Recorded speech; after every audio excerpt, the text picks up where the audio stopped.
For me, it was different to the way things are now because there was no internet and there really wasn't any way you could learn. You could buy books, but the thing is, when you're on a trading floor, you can't stand there with a book, and there isn't really anyone to teach you because the other traders who might be able to teach you are too busy trading. You're not sitting in front of a screen chatting to a guy who's got a position on and then, he's sort of saying, hey, look at this, look at that. You're in a trading pit where you're shouting and you're screaming and you're fighting for the business. It's very, very, very aggressive and very intense, a high energy job. So it really was a case of you try to, I didn't work for a bank, I worked for a guy who privately financed traders. So someone said to him, hey, look at this guy, Jason said, maybe he has some potential. So they give you some finance and they basically just throw you in the pit. They give you some basic training. This is how options work. You'll have maybe an hour lesson a couple of times a week when the market's closed.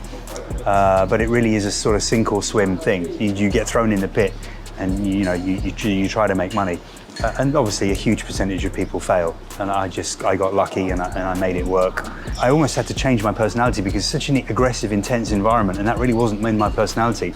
So there's all sorts of things that you have to change. I had to become quite an aggressive character. So yeah, it really was learn by error. So and I made a lot of errors.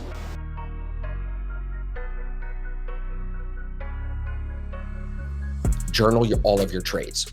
What held me back for a long time in the results, in the P&L, was that I would be building my first strategy, was called the A1. And we're looking for the A1 entry, and I might see 2 of them present that day, and I take them, and let's just say on this day they were both winners. Then there's other trade ideas that I have, and because I'm egotistical, because I'm whatever I am, I think I'm always right, I'm still taking those trade ideas, even though they're off my system, off this strategy I'm building, right? Then at the end of the day, because I'm not tracking all of those trades properly, I can just say, hey, I had 2 wins today, and then that other thing I did, I won't do that again, don't worry about it. And then it never gets talked about again. The mistake, the chasing the trade, the extra stuff you never gets, and then it's like re-ingraining these bad habits into you by not taking accountability for your actions. So if you're in that point of like, I'm trying to figure out where my issue is, just start tracking everything. And I mean on the charts and off the charts. So like part of my report card that I do every day is it has a 15 section checklist for trading errors if I was to make any of those trading errors each day. I traded too small, I traded too large, I got in too late, I got in too early, I traded into news, all of those things. If you didn't do any of that, that's great, that's a good day. Then you should also be tracking your on the charts habits, the things that you need to do when you're at the desk to be your best self again. I have to do 5 playbooks, I have to generate 5 new trade ideas, I have to X, Y, and Z, whatever. I want to watch an hour of educational videos for trading, whatever it is, or podcasts. Those on the charts habits that some days we just slack off on. But if you have a checklist and a little accountability with maybe your community and stuff like that, then it's a lot more annoying at the end of the week when you look back on it and you say, oh, I'm not meditating as much as I thought, So along with the on the chart stuff, tracking the off the charts, working out, spending time with family, doing the mindfulness practice, all of that stuff should be tracked too. Diet, sleep, because like, again, as this is something that has become very clear. This is not an amateur's game. If you treat trading like a hobby, you get poor results. But if you treat it like you're LeBron James playing in the NBA Finals, you will get better results. So I think I look at myself like a high performance athlete. I need to get enough sleep. I need to be eating right because this is the machine, bro. And if you put bad gasoline into the machine, the output is going to suck. It's not going to go the way it's supposed to go. So that's why tracking the stuff even off the charts makes a big difference too, because then you can see what areas of your life do you actually maybe need to make some improvements in that could then, without even doing anything else, just maybe start eating better and stop eating late at night, drink more water, simple things like that. All of a sudden, you start thinking a little bit more clearly. Here's another direct example I can give. I haven't had coffee in like 2 weeks, bro. I normally was coffee first thing in the morning, but I've cut it out now just with salt in my water and electrolytes. And I'm still going to the bathroom fine. Everything still works fine. I'm not having any crash from caffeine, but I'm noticing that I don't feel as jittery, of course, and as like anxious at the desk where I'm consuming coffee first thing in the morning and then I come to trade, I'm like wired, bro. You're like ready to go. But with the water, I'm noticing just the clarity of thought, the less erratic thought patterns and emotional patterns. So then you can get real into it when you're tracking everything and start to tweak it. Like, let's take coffee out of the equation. Let's try to do fasting and see what we get from there. Let's try to up the amount of playbooks that we do. If I do 10 playbooks a day of new trade ideas, could I end up coming up with a new strategy or a tweak to my strategy sooner? Of course. So I think it's tracking your trading errors, your off the charts and your on the charts habits, and then see where you're actually weak. But a lot of people, they'll build the spreadsheet, they'll do all that, and as you probably would agree, you'll know, they will lie to themselves. You're not even lying to me. You're lying to yourself. If you, I didn't meditate today, but you still check the box. No, you've got to be honest with yourself, which I think for a lot of people, that's what mindfulness is. Mindfulness is being honest with yourself. So it's like, how do you get to that point to be willing to understand that you need that? Bro, some guys are like, man, I don't need that. I don't need that. No, we all need that. That's part of being a human being, but you just don't want to accept it yet. And it's holding you back. That's how I really feel. Like, what makes a good system? There's a couple of things. First of all, I would say on the psychology side, it has to fit the trader, right? So I've got some systems that I wouldn't trade myself because it just doesn't resonate with me, doesn't suit my style. At least if you're trading manually. If you're fully automated, which is a direction I'm moving in, we can talk about that later, then it makes less difference whether you can pull the trigger every single time psychologically. It makes more difference whether you're happy to just let the strategy run. But in the first instance, the strategy needs to fit you. So you've got to be comfortable, you've got to understand it and relate to the strategy, and it's got to fit your lifestyle and your personality. I think that's the first thing. Second thing, it's got to be profitable. So when you run a back test, it has to be profitable. You'd be surprised how many people have come to me and said, can you help me learn to back test so I can, prove that my strategy is amazing. So, my wife or my husband will let me trade more money or whatever it is. And we get the strategy and we back test it and it doesn't work. And it's not profitable because they've just believed the hype in some trading book that this indicator and that indicator and this signal and that signal work. But it's, most strategies don't work very well. So you've got to back test it.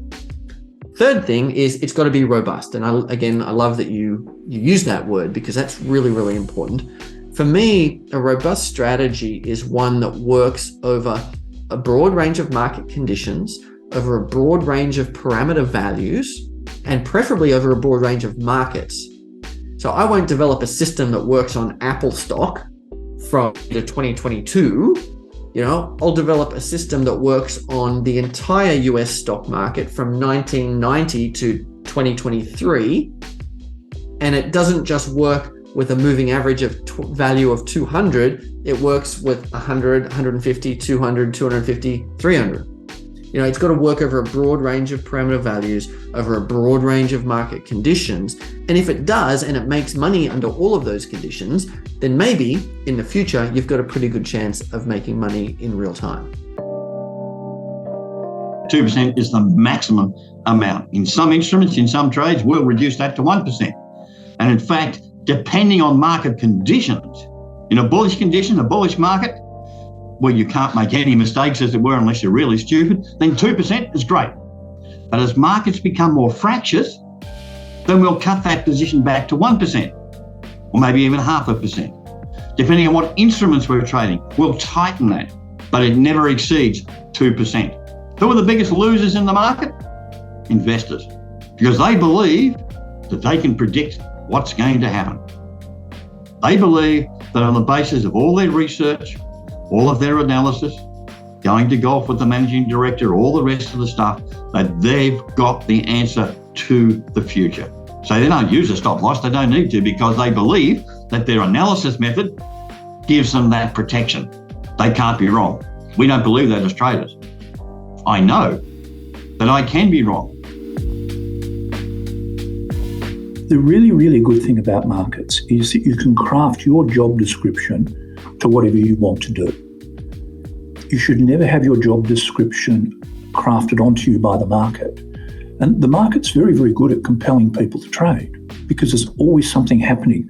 And the market is very, very good at unsettling trader psychology. So it's very, very good at getting you to trade badly. And most people trade badly.